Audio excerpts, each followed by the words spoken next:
Welcome, everyone. Thank you for joining us today for this Lunch and Learn event with a panel discussion about employment in the disability community.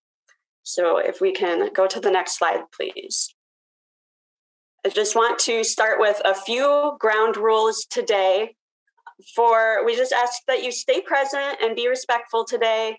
We have a great panel here, and we want to make sure that we're giving them our full attention. We ask that you do not share any personal contact information, whether that's in the chat or coming off mute and sharing. We just want to make sure that we're keeping everyone safe and contact information private. We also ask you to stay on mute today, just so that there's no background noise or interruptions for our panelists. You can, if you do have a question for our panelists, we may be able to take some questions at the end. We prefer that you put them in chat, and the panelists could potentially answer them if we have time. Otherwise, we may do a follow-up event or email with some more information, because I know there's so much great information that the panelists can share, and we'll only be really getting to the very top level of it today. If you do want to speak, you can click the raise hand button and I will call on you. And when speaking, if you can identify yourself in your pronouns, that would be great. And note that the event is being recorded.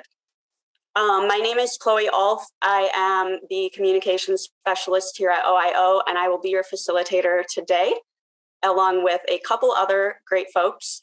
And I use she, her pronouns. And just as a brief visual description, I am a young white woman with brown hair wearing a green sweater.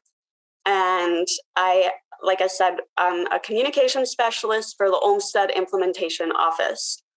And we do have a couple of accommodations available for you today.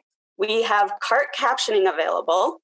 You can access cart captioning by clicking on the CC closed caption button at the bottom of your screen. And we also have a link to those captions in the chat. And we also have an ASL interpreter available today. You can pin his video, ASL interpreter Ryan, to your screen, and I do have him spotlighted as well. Thank you. And now I will introduce our panel moderators. We have Andrea Zuber with us today. She's the co-chair of the task force on eliminating subminimum wage, as well as the CEO of the ARC Minnesota. And joining Andrea is Ryan Mers with the Employment Planning and Resource Coordinator with the Department of Human Services Disability Services Division. So I will hand it over to both of you. Thanks. All right. Thank you, Chloe. Hi, everybody. Welcome today. So happy to see all of you here. And thank you so much to our panelists who are here with us today to share their stories. My name is Andrea Zuber. I am co-chairing the task force on eliminating subminimum wage, and I'm also the CEO for the ARC Minnesota. I use she, her pronouns, and I am a white woman with long blonde hair and blue eyes. I have a floral print shirt, and I'm sitting in my living room in my home. So the goals for today, obviously, you know, that's why you're here. From the advertising, we're going to share stories of employment and learn from our panelists about the path that they took from earning sub-minimum wage to earning minimum wage and the impact that that has had in their lives. As we have been doing listening sessions and focus groups and getting feedback in a variety of ways to inform the plan that the task force is creating, we've heard a lot of people say that they just really can't picture how transitioning from subminimum wage to minimum wage employment can be possible for their loved ones or for people that they provide services for. We've heard that especially from families and providers. And so we really wanted to design today's panel to start to share stories of possibility. and start giving examples from people who have made the transition as well as their parents. A couple people have their parents here with them today as well, just so that people can start to get a sense of like how it really does work and how it is working for people and how it may work for their loved ones as well. So we are going to hear from each panelist. This is the agenda. So next slide. We're going to hear from each panelist. They're going to introduce themselves. They're going to share their story, their personal journey from earning subminimum wage to having a job where they earn minimum wage or higher. Then we're going to have a panel discussion where we have 5 questions that we're going to ask each of the panel members and give them an opportunity to answer. The questions are designed to get at a lot of the things that we have been hearing in the focus groups and listening sessions and surveys, just in terms of questions that people have around how to really make it work in their lives or in the lives of the people they support. So hopefully that will inform some of the questions that we've been hearing along the way as we've been doing this process. And so next slide, just a little bit of background on why we're here today. Why do we have a task force on eliminating subminimum wage in Minnesota? There is a growing call in Minnesota and across the country to end subminimum wages. The call is being largely brought forward from people with disabilities themselves. And many people worry what will happen if and when they do go away in Minnesota. And so these listening sessions that the Olmsted Implementation Office has been hosting are really designed to make sure that people can start to really understand implications and become comfortable with the process. The Minnesota legislature in 2021 created this task force. They wanted us to create a plan for how we move away from minimum wages in Minnesota. My co-chair, Jillian Nelson, calls it she calls it an emergency preparedness plan. There's a lot happening, not only at the state level, but also at the federal level. There's legislation that has been introduced bipartisanly in the Senate to eliminate subminimum wage at the federal level. And we know that 13 states have already eliminated it. And there's about 10 more that are in the process of eliminating it. So Minnesota relies really heavily on subminimum wage. And so we want to have a plan and really be prepared for how to make sure that people have the services and supports that they need if and when subminimum wages end. Next slide. So the work of the task force is, like I said, to create a plan for how to support people with their employment goals if subminimum wage ends. So part of the plan is really to help people understand what are the benefits of earning minimum wage or higher, finding solutions to the challenges if subminimum wage were to be eliminated, to engage and educate people, to support or think about what supports and funding would be needed, find ways to help people move into minimum wage employment, and then also to track our progress and have a way to evaluate it.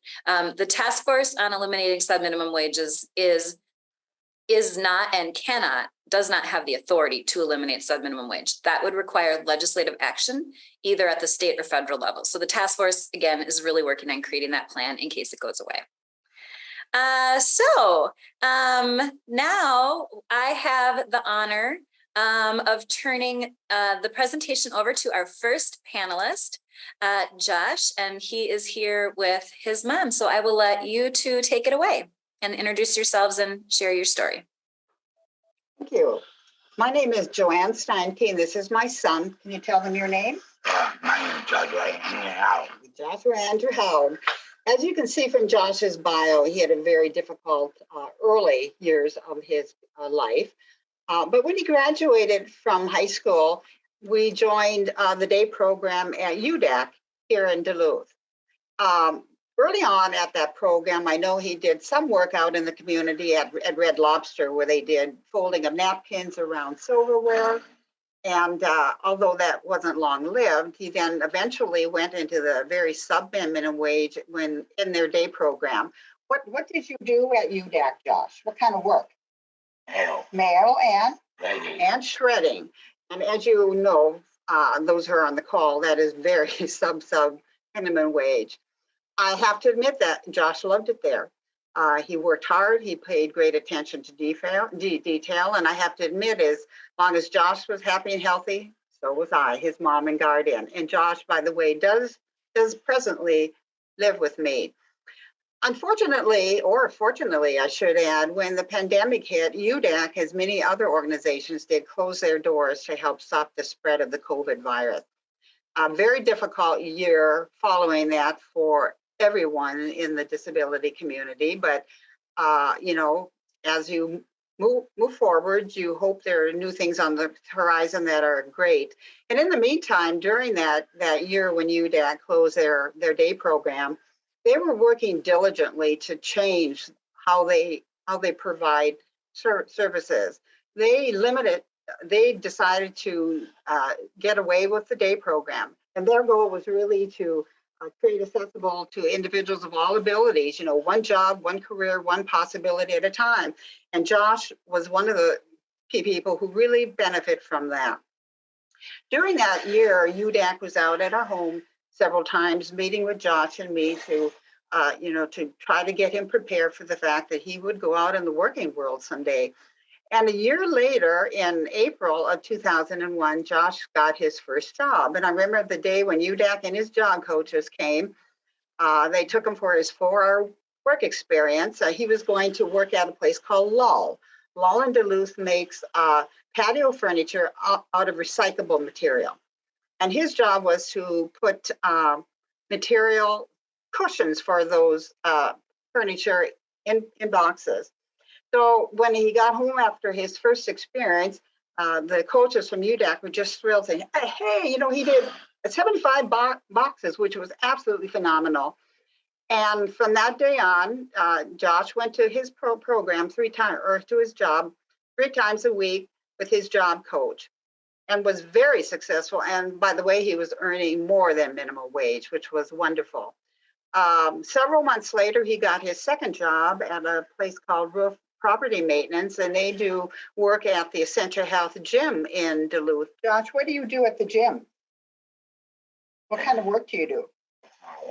He picks up towels, he washes, he dries towels, he folds them correctly, he puts them back on the shelves for all those people who are actively involved in the gym. So very, very, very successful. And naturally, he had job coaches along the way. More recently at Lull, Josh has been very successful, and his job coaches, along with UDAC, are working with that employer to reduce his job coach responsibilities. One of the great things about working in the community at equal wage is the fact that not only like Josh gets valuable minimum wage, but the business and the employees of that business learn to have a greater understanding of people with disability. And quite frankly, isn't that what it's all about? So they're in the process of reducing Josh's job coaching. And in fact, probably the most difficult thing is, as Joe, his job coach, says, Josh is a one more box kind of guy. He doesn't like to quit. He likes to work. He'd work until nighttime if he could. So the goal is to get him out so he can catch his stride bus and get back home in a timely manner. So that reduction of the job coach is going very well, and UDAC and the job coach are monitoring his work, and needless to say, it's very, very successful. So the fact is that both Josh's jobs are above minimum wage, which is exciting. And exciting for me as a parent, Josh at some point in time will go into a group home. And to me, it's just delightful to know that he will have money down the road, assuming, and so that he can move on and do the things and get the things that he really wants to do because he has money coming in. Josh, do you like your money? Yeah, he loves money, as we all do. Can never have enough of it. So yeah, it's been very, very, very successful. For the future, I have no doubt that since Josh has been very successful in these 2 careers, that even if something would happen to these employees, that there will be another job on the horizon that will be equally beneficial to Josh loves to do work. He does it with great detail. He likes to do it with perfection. So I guess I'm a proponent of with the right support, anything can happen. And Josh is a prime example of that. And if you haven't guessed, Josh's communication skills are very, very limited. But boy, when he learns something, he's got it down, and he will absolutely do it to perfection. So yeah, I think the goal is that Josh's ability will determine his success, and it's already proven that he can be successful. And quite frankly, in the past, the only thing that probably was holding him back was me as his mom and guardian desire to really keep him protected. And Josh doesn't need that. There are people out there, his job coaches, UDAC, businesses who are more than willing to make sure that Josh is also successful. So that's where Josh is today. I'm very, very proud of the work he does. You like your jobs, right? Yes, he does. Thank you. Great. Thank you so much, Joanne and Josh. We really, really appreciate you sharing your story. I know there's some questions in the chat, so we will definitely come back to those if we have some time at the end. It is now my pleasure to turn it over to Eric Marshall, and he's here with his dad, Kevin. Hello, I'll just allow Eric to tell his story. So go ahead and start with number one. Hello, please be a little patient. I am using an augmentative device to communicate with you. My name is Eric Marshall. I live in the Twin Cities area. I am 30 years old. I enjoy sports of all kinds. I like to cheer on all Minnesota teams. I like spending time with family and friends. I enjoy traveling as often as I can. I thought it would be easy to find a job. It is not so easy, and you really have to be persistent. I have also found that it can be hard to find a business to work with my schedule since I have such a busy life.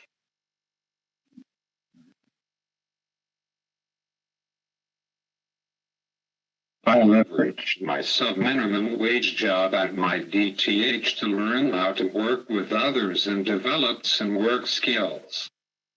I then found Ashland Productions Theater in Ark Valley Village as volunteer opportunities to build vocational skills while looking for paid jobs. I am now working for Best Security at Huntington Bank Stadium for Minnesota Gopher football games and U.S. Bank Stadium for Minnesota Vikings games. I leverage many different job support services. Some are local supports from fellow employees, and other times I work with job coaches to assist me in more challenging aspects of my work life. Transportation can be a big issue for many disabled people. I use Metro Mobility when I can to get to work.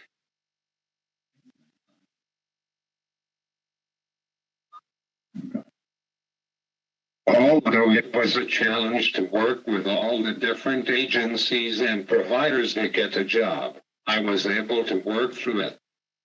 We visited many businesses before we were successful in finding a job.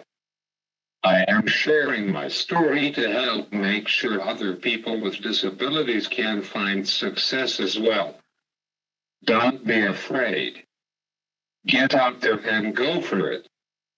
It may take some time, but it is worth it. It is important to work. I really like to earn money, interact with people, and give back to my community. I really like to be able to buy my parents things for their birthdays. It makes me feel proud to provide for my needs.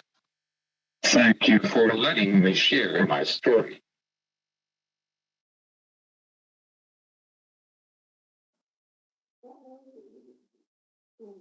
All right, great. Thank you so much, Eric. Really appreciate hearing from you, and congratulations to both you and Josh on your journeys and your successes. Now it is my pleasure to introduce to you Carly Harguth, who's going to share her story, introduce herself and share her story. All right. Hi, my name is Carly Harguth. I use she and her pronouns. I am a white woman with light brown hair, and I'm wearing a gray sweater and glasses. I am 33 years old, and I was diagnosed with a disability when I was 10 months old. My first job that I had after I graduated high school was working in a sheltered workshops / a second-hand store, which was connected to the sheltered work stop for people with disabilities. I worked as a cashier and also helped tag and sort clothes in the second-hand store. But the way I got paid was by piece rate, by tagging and hanging clothes and then putting the clothes on the racks in a certain amount of time. I also helped put together decals for Mikan baseball bats. Mikan is a local sports store in the town of Caledonia, Minnesota, but I only got paid $4 to $6 per piece rate. In 2019, I moved to Winona, Minnesota, where I worked a minimum wage job and enjoyed every minute of it at a little mom and pop shop. I had the support of my family, of course, and had a job coach that helped me search for a job that I would be the right fit for, that would be the right fit for me. I was also using vocational rehab services. Due to COVID, I had lost that job, but I'm now currently working for the ARC of Minnesota as a self-advocacy associate. Over time, I have grown by being employed with a minimum wage job.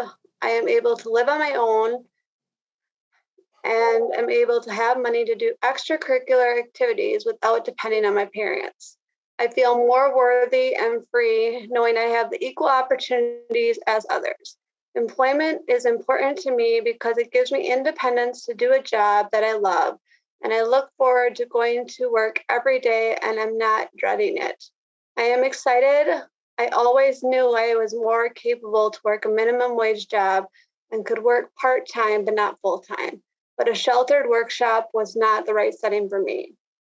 My current job, I am loving every minute of it. It is also my dream job because it is something I am so passionate about. And the fact that I am making an impact on people's lives to help them be happy living their own lives. My next dream and goal is to start a family of my own, but I am going to live each day to the fullest and take whatever the Lord has in store for me. All right. Thank you so much, Carly. I really appreciate it. So we have, Josh is from the Duluth area, Kevin is from the Metro, and Carly is down in Winona. And they each have, unique journeys and paths that they took. And it was really wonderful to hear their stories. So thank you all so much. So over to Ryan. Thanks, Andrea, and good afternoon, everyone. This is Ryan Mers. I'm an employment coordinator at the Disability Services Division at DHS, and I'm a white male with glasses in my home office. And the next sort of phase for our afternoon is to move into a panel discussion with our panelists. So we have some questions that we've prepared and would like to go through and ask those questions and hear the responses from our panelists.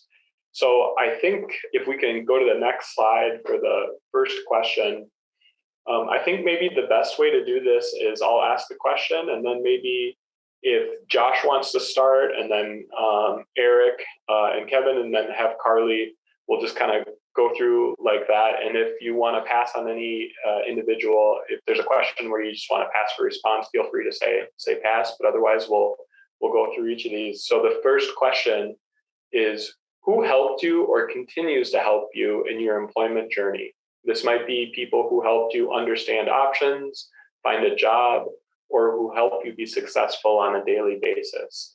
So over to Josh and Joanne, if you want to start. Sure. Josh is on a DD waiver, which allows him some flexibility in the kinds of services he gets. But I think Josh's success out in the employment world is really due to UDAC. They've worked very hard since the pandemic to make sure that they found quality work for Josh, and work that you like to do, right? And work that pays great money. They do also provide a job coach for him. And as I said before, one of the job coaches is, they're really trying to reduce that. But yeah, and of course he has his mom, for the time being. But I really believe that with the support of UDAC and his job coaches and the businesses in the community are more than willing to give people with disability the opportunity to be successful, that there are only great things on the horizon for Josh and for other people with disabilities in the Duluth area. Awesome, thank you. Great question. Eric?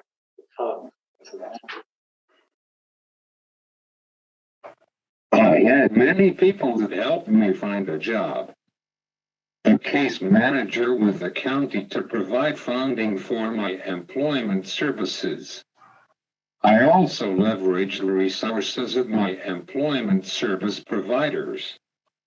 Finally, my mother and father's support was very helpful.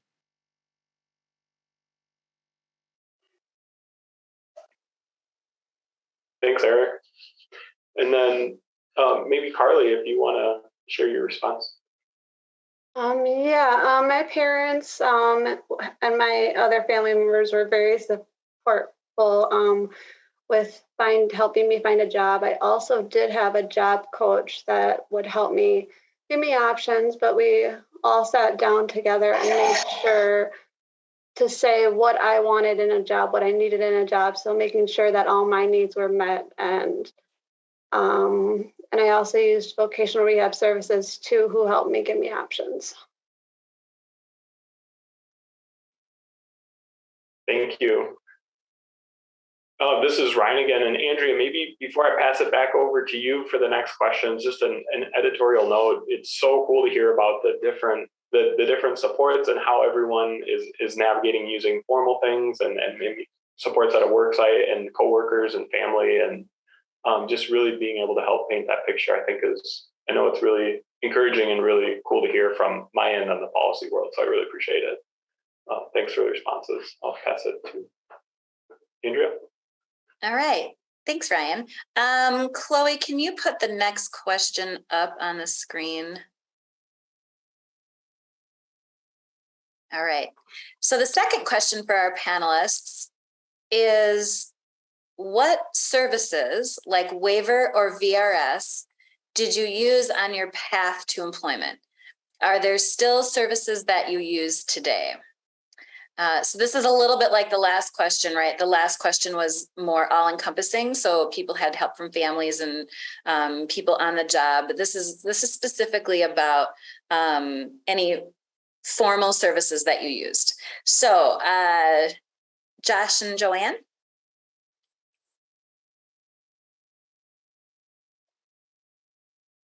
Could unmute myself here. Yeah, as I said, Josh is on the DD waiver, and with his employment now, not only does he get support from his county social worker, he gets support from UDAC. He gets to work on the Stride bus. For those who aren't in Duluth, it's a disability service through the Duluth Transit Authority, and that service picks him up in time to get to his work, and it picks him up on the way home. The only thing is, as I said before, he missed the bus once because they only wait 5 minutes, so you've got to be out there on time. But those kinds of services and ongoing services over the years are really critical for Josh to get out in the working world and to be successful, and to know that he can navigate around the city of Duluth to go and do what he needs to do. So those services are ongoing. He's used them for quite some time, and we're also very grateful that we expect them to continue well into the future. Thank you. And Eric? I use several employment services, exploration, development, and support services. I also leverage many direct and indirect job support services. Supports. Yeah, and I would just like to add that don't underestimate the value of those local indirect support.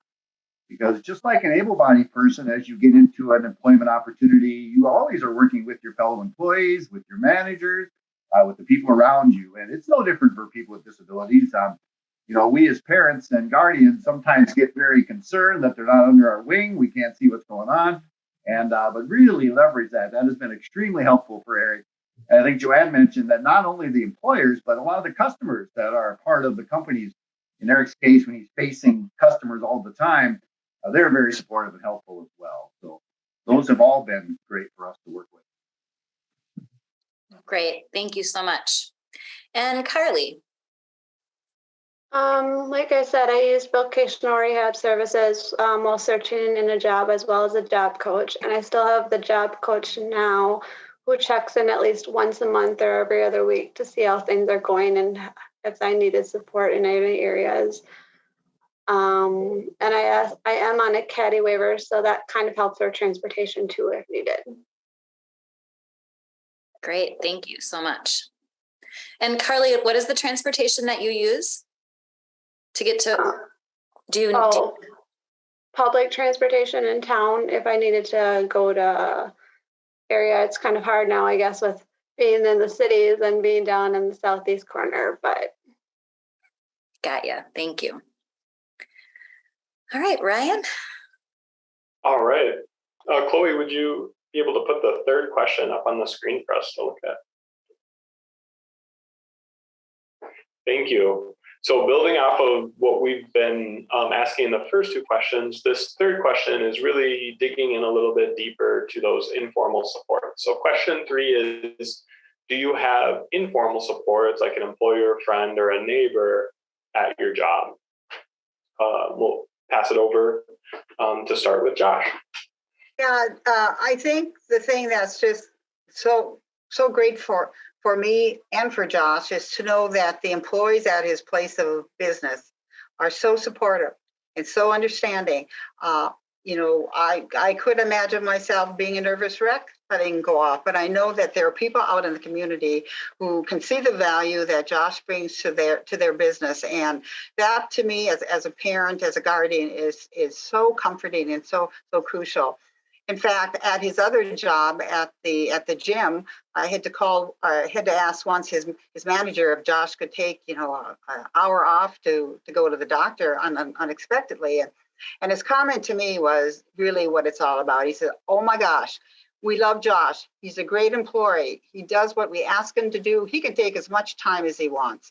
And to me, that is another indication that, Josh isn't there just with his job coach. He's there with the people around him. In fact, I have a friend who goes to the gym, and she said, she lives nearby. She knows Josh. She said, "I tried to talk to him once, but he told me he had to work and he couldn't stop and chat." So there are people in the community who know and understand and are willing to engage and are willing to also make sure that people with disabilities are successful. We just need to have the courage to put them out in the marketplace, in the workplace, with the appropriate support so all of this can happen. Thanks, Josh. Thanks, Joanne. It's really great. Eric? Informal supports are important. I have many people at work that help me. I also have a job coach that assists when I need it. Excellent. Thank you. Thanks for sharing. And Carly? Well, I have amazing coworkers and supervisors who are there also to go to if I have any questions on the job. I also, like I said, I have the job coach checking in if I needed any support that way also. And yeah, I guess between family, if I talk usually about my day with my mom, so.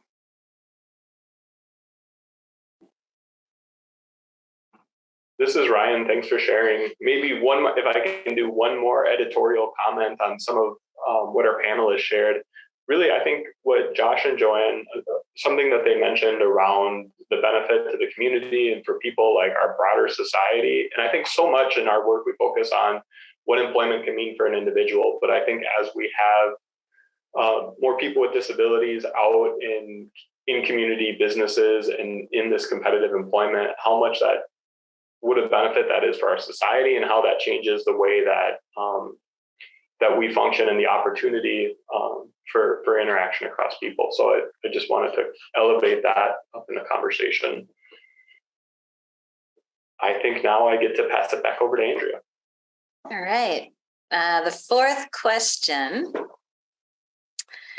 is, what went well on your path to getting a job? If you didn't address it in your story, what is the most important thing for someone who is earning subminimum wages to know about moving to minimum wage employment? So what went well, and what's the most important thing for someone to know as they transition? Over to you, Josh and Joanne. Well, to me, it's being involved in an organization like we are with UDAC, who sees the value and has changed their program drastically by eliminating the day program as we've known it in the past, where, you know, they get very sub minimum wage. So to have an organization that believes in this whole process and has put everything out there to make sure that that happens, not only for Josh, but for the many other clients who have and are still involved in their program. So that, to me, would never have happened if Josh was involved with an organization who wanted to stay with the same old, a day program that they go to every day. They all love, families love, because you know they're there, they're safe. But what went well is the fact that an organization believes that this is possible, and they put everything they have behind it to make sure that they implement that and are successful. Great, thank you so much. Eric? Metro mobility worked well for me to go to work. Also, both the employer and the customers have been very supportive. Most importantly, it makes me feel good to provide for my needs. Thank you. And Carly? Like I kind of said, like I had vocational rehab services who helped with making sure I had my needs met. And I guess also while searching for a job, they helped me like give trials, I guess, of different kind of jobs, such as clerical work, things that I could do while looking for a job. So I had trials of different things. And I guess like currently while looking for a job, just making sure that all my needs were met, that I was comfortable in the setting, and they provided things I needed to make my job successful and capable of doing. Great, thank you. And is there any last thought from any of you on what is the one thing you would say is the most important for people who are going through this transition to know?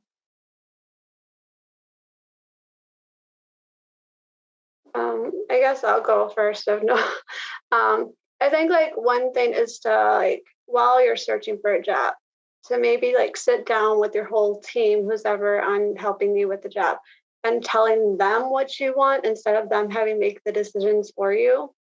So telling them, say, I guess like for me, I told them it's like I need a part-time job. I can only work so many certain hours a week in order to keep my benefits. I told them like what my limitations are, what I wanted to do, instead of being put in a setting where I was dreading going to work every day, or like what I would get a job and then it's like they would put so many more limitations on me that I could do. So then I would put in my 2 weeks notice. So I did have opportunities with minimum wage jobs, but they just didn't work out. So until I found the job that I liked the hours, I was capable of doing it, I was ready to go to work every day. So I think like that's the main thing, to get your boundaries, I guess you could say, and what you want in a job. So you're not, by the time you get a job, you're not dreading on it. Great. Thank you so much, Carly. Yeah, I would like to add one thing that's important is don't underestimate your individual talents, I would say. Sometimes we feel people with disabilities are challenged, and they are, but they have tremendous abilities to bring to opportunities. The memory, some have strong memory strengths, the repeatability skills, the just dedication to the job and dedication to being there is something kind of unique post-COVID and in this world because companies are having trouble with employees kind of showing up one day and not showing up the next, the inconsistency of their performance, all that sort of thing. So there's value that your child or your other young adult can certainly bring to those opportunities, and don't underestimate that. Thanks. Yeah, what Kevin said is so true. And I think it's also important to, if you can, try to surround yourself with people who believe in the process, who believe that there is a better place for people in their work environment, a place where they can be successful and they can be supportive. That community around you is really critical for you to succeed. And I'm hopeful that a call like this will have some people will tell some people that maybe you just need to open up a little bit because people with disabilities can do so much more and be happy out in the real world. Great. Thank you all so much for that on the fly question. Back to you, Ryan. All right. Thanks, Andrea. And I think I get to ask and close out our last set of the prepared questions that we have. And it's sort of the flip side to the question to question 4, the one that was earlier. So this question is, what was hard on your path to getting a job? So what was hard in that process? And as with the other ones, I'll pass it over to Josh and Joanne to start. Once again, it never would have happened without a philosophy change at UDAC. But probably if Josh could communicate himself, he might say the hardest part was, getting his mom to let go and know that, he can do it. He's got the ability to be supported, to be creative, and to do a great work out there. So, the hardest part was just, finding the people who could put it all together. And then as a parent, backing off and letting them be successful and do what I need to do from the outside to be supportive of them as they move forward, not only with Josh, for the other clients in their organization.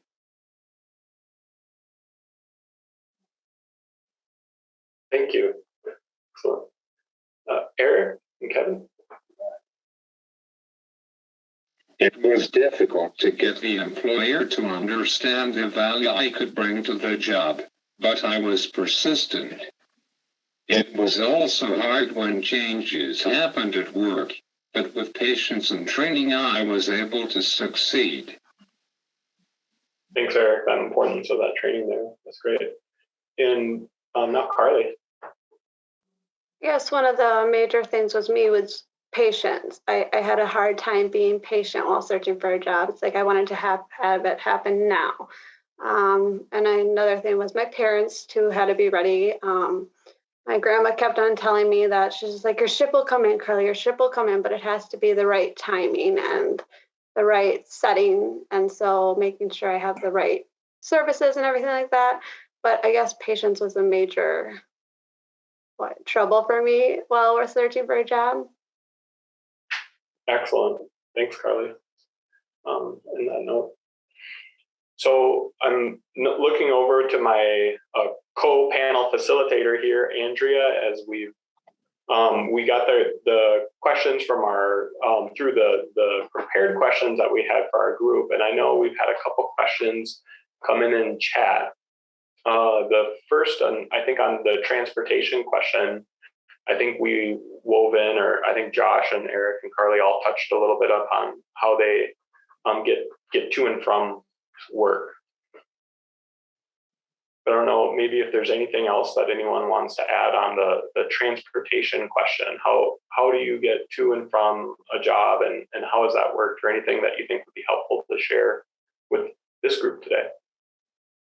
This is Joanne and Josh. There's no doubt that transportation is absolutely critical. early on, in order for Josh to get to his work and home, I had to call a week in advance, but not 2 weeks in advance, just a week in advance. But now the DTA along with Strive just knows that Josh is going to these jobs. He's been at these jobs over a year and a half. It's consistent. So they now program him in, and I don't have to worry about making sure I get the call so that he gets home and he gets there. It's just very comforting to know that that he can get around. I mean, he could get around also too if he need to go someplace else. But this whole transportation thing is just absolutely critical, and it gives Josh the feeling that hey, he's getting on the bus himself. He's getting home. Nobody's taking his hand, and it really gives him a chance to show some independence. And he loves taking the bus on a daily basis.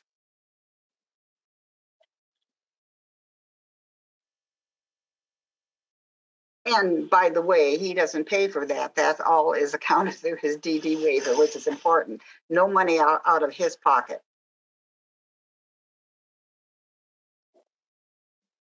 Excellent, thank you. I'll pause for 1 second in case there's anything else on transportation, and then I'll go to some of the other questions that we've got in the chat here. For the next one, we've got a question in the chat around that. Notice that some of the panelists started at a job that was sub-minimum wages and then eventually moved to a job that was at competitive wages in the community. So if sub-minimum wages go away, how might people in the future be able to enhance employability or kind of do some of that front end stuff, have that experience before a competitive job or increase work productivity? And I think maybe I would start on this one and just jump in from my policy lens and looking at from DHS and talking about what our waiver services are. And really, I think for this one, it's important to emphasize some of our waiver services, like employment exploration services that can help people in looking at informed choices and having work experiences, or our development service that can provide some career planning supports, as well as there's also that pre-vocational service, which right now uses sub-minimum wages in some of it, but also that is a job skills training support. So I think for that question, I really would point to there's those supports available across, there's those supports available, and making sure that we're leveraging and people have access to those supports in the right way. I don't know if there's any other comments from our panelists that if there's anything to add to that question.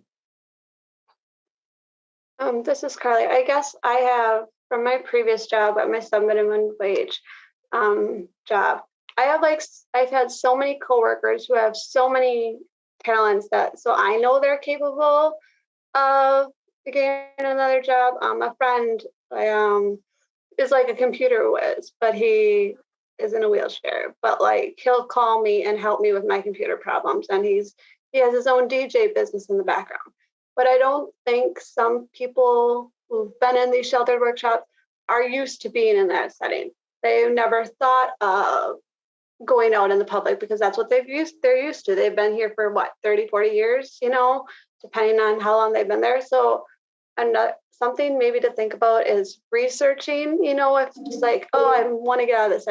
Okay, work with somebody to find the options that are out there for you. So, I mean, I get it. It's I wasn't ready for a shelter workshop, but it's I kind of did research on my own before I contacted folk rehab or got to the right area. So yeah, just make sure it's if your family knows you're ready. I mean, I get that too, that parents aren't ready to let their kids go. But if you state what you want and look at different options, it's okay, parents kind of feel at ease too. So. Excellent. Thanks, Carly. Really great. And connecting into that, our strengths and interests and how important that is in all of our work, and being able to draw that, what we're good at and what fills our cup during the day or brings us joy. And I would just add, Ryan, I think all three of the panelists today are working in jobs that have been customized, right? So customized employment is really different from the old traditional way that job development was done, which was look for existing job openings in the community and see if people would possibly fit into them. And now people are doing, providers are doing this work really differently. And they're really starting with what are the skills and talents and interests of the person. And then going out and really seeking out employers in the community that provide work opportunities that match those skills and interests. One of the things that the principles of customized employment is built on is that people with intellectual and developmental disabilities learn really well on the job, but it's really hard for them to transfer skills from a job to another job if they haven't been in that setting before. So the best place for people to actually be able to learn how to do their job is on the job, is what kind of the customized employment field one of the tenets there. So thank you for that, Andrea. Yeah, I would add to that too, and maybe Ryan, you can help me here a bit, but I don't remember exactly if it was in exploration or development where the assessment kind of process was. But in Eric's case, he had a great smile, and he was very welcoming, and he loved sports. So we kind of put those two strengths together and looked out, where does that come together, right? And the perfect environment was Gopher games and sports games. And so he can, take tickets, welcome people into the suite, that kind of thing. He fits there very well. So it was more about, as Andrea stated, kind of looking at what he does, where his strengths are, what his interests are, and then going at it that way versus trying to just find a job and fill it. Thanks, Kevin. That's really great. And I think that strengths and matching those interests, I think it would be sort of the development, that career planning phase of development is where that strengths identification and matching, but it might also be part of exploration services too on the waiver end. And then also, as Andrea was mentioning earlier, vocational rehabilitation services does have a customized employment and discovery service where they can do some of that finding strengths and matching employment. I think into that question, I know we have one more in the chat here that I'm looking at that is Kevin, if you saw that before you responded, but there's one in here that's for you and Eric, and it was Kevin mentioned earlier about talents and strengths individuals bring. Do VR or other job placement or support services do any kind of assessment to help people identify their individual strengths? So I think I talked a little bit about that, but do you think, Kevin, is there anything else that? Yeah, that's what I was just referring to. I mean, so yes, indeed, we went through the process. And I think when we were going through it, they weren't the current support models of exploration development supports. I don't know exactly what it was then, but there was an assessment process that goes along with that. And that's what we went through to find his strength and to find his interest. And that eventually led into the various jobs we wanted to look at. And as Eric shared, it wasn't easy. I mean, we went to many employees and many different opportunities until we found the right match. And then Carly said that too, that match and roles and skills are very important. So that's the process we went through. Awesome, thank you. It's really helpful. Andrea, I'm looking at our time. I know we've had a couple more coming in chat. But I do know we've got just a couple minutes left here. I don't know if there's if we need to move into closing or if we can address anything.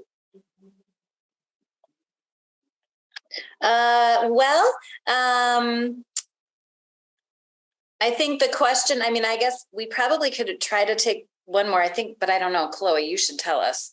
But if the panelists had any comments, one of the questions in the chat is that all of these panelists are high functioning. Are there any examples of individuals who are lower functioning or may have more behavioral type issues? And then there's kind of a similar question lower down. So do any of you have any thoughts about that? Or do you know, on that comment? Yeah, as it relates to Josh, Josh has very limited communication skills. He doesn't understand who, what, when, where, and why concepts. I mean, we have a good communication because we can understand one another, and there are certain questions he knows the answers to in that. And Josh, over the years, has grown and developed. He used to have serious behavioral problems early on. And, with support, but not only when he was at school, but then as he grew up and worked, these kinds of issues kind of went behind him. So Josh can't go out in the world and find a job himself. He couldn't communicate what he wants to do, but knowing he has great skills other than that. So to me, he's very high functioning, but boy, he's got some very serious limitations, and we can't let that stop us from really moving forward. Once I keep coming back, and it sounds like a cliche, but with the right support, anything is possible, and I just can't say that enough. I guess this is Carly. I just kind of I also have like a previous coworker who's can't speak. She uses sign language, but she has like the bubbliest personality and like the most. I think she's a social butterfly, like literally putting a smile on everybody's face. Like, but if she has the right support, somebody who understands her, who kind of has a sense of what she's saying in sign language, can basically rely that onto a customer.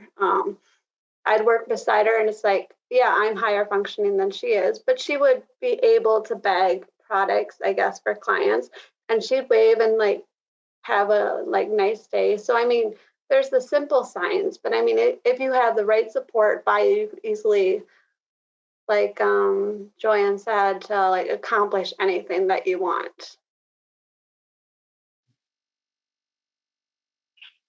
And I would agree with that. I think the next question there is what would the task force do for DT&H providers? I think that's a great advertisement for what your task force is all about, what you're trying to accomplish. And to that listener, I would say that I believe there were some previous webinars that were provided that kind of explained exactly to that point. And I think we're going to show a slide here of where and how we can follow up and how we can get involved in more information, right? Yeah, thank you, Kevin. I think that's an excellent segue into Chloe, if you can help pull up our slideshow again.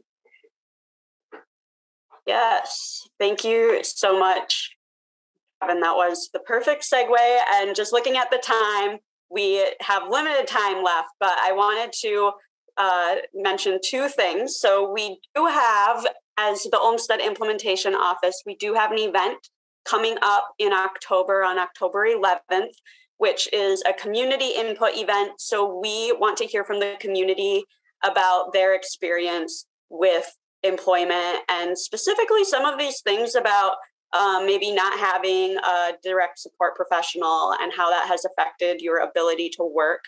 And so we do invite you to come to this event. The feedback will help us improve the Minnesota Olmsted Plan. And then we will send this link out to register after the event closes here today. And then also we have a slide with a little bit more information about how to connect with the task force on eliminating subminimum wage. And they have a website as well as a newsletter where you can go to further events, listening sessions. I know that they're doing so much to hear from the community to make sure that they're really putting together the best plan in case this does happen where subminimum wage is eliminated. And as I said, we will be sending an email out this afternoon with all of these links so that you will be able to access this information. And next week, we will be sending a recording of this event if you want to revisit it and hear this feedback, these stories again. And I think, I know we're a minute over, but we do have a survey that we just put in the chat, and we will be sending that link out too. If you can just let us know how we did today so that we can improve future events. And I just, again, want to thank everyone for coming today. Thank you for Andrea and Ryan for moderating. And most importantly, thank you to our excellent, amazing panelists for coming today, sharing your stories, and showing the true capacity and power of people with disabilities and their ability to be in our workforce, in our community. So Carly, Josh, Joanne, Eric, and Kevin, thank you so much for making this event so wonderful. And again, thank you everyone for coming, and have a great rest of your day.